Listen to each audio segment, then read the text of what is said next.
Our last story for this week is from the GCC and in particular from Kuwait. Kuwaiti divers are trying to put their bit in the effort to save the planet. They are on a mission to clean as much as they can from the sea.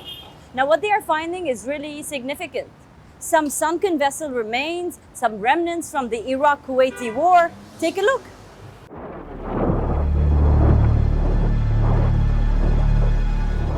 August 1990, Iraqi forces invaded Kuwait, its oil-rich neighbor. Kuwait's defense forces were overwhelmed. Iraq set up a puppet regime the same day United Nations Security Council denounced the invasion. Despite demands of withdrawal by the global bodies, Iraqis refused to budge.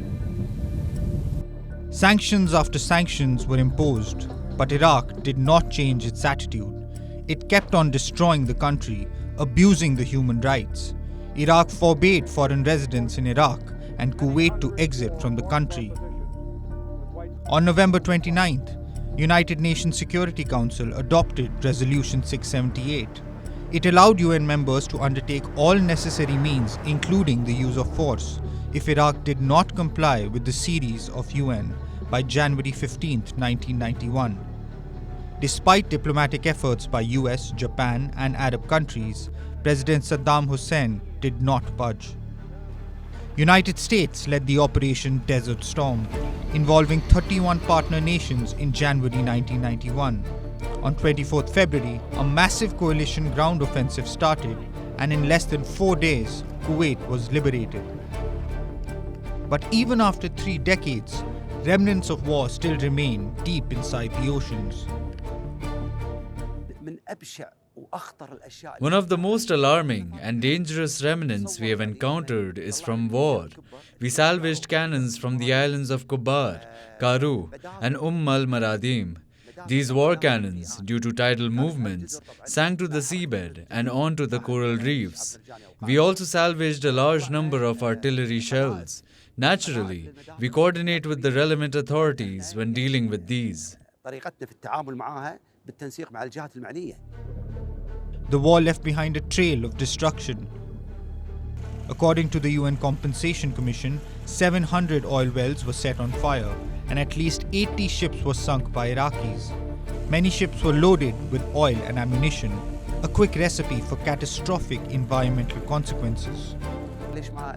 We thought, why not begin salvaging the boats and ships that have sunk in Kuwaiti waters to mitigate the damage they caused? After the war, there were reconstruction efforts. These sunken vessels contain oil and fuel that harm the marine environment. A group of divers are on a mission to clean Kuwait's seabed and preserve its marine environment. Over 172 boats and yachts have been recovered so far. They held approximately 40,000 gallons of fuel and oil. Sunken ships obstruct maritime traffic, along with posing a serious threat to marine life. The marine environment is deteriorating. Coral reefs in Kuwait are diminishing due to lack of awareness, the absence of strict environmental laws, or the lack of their enforcement.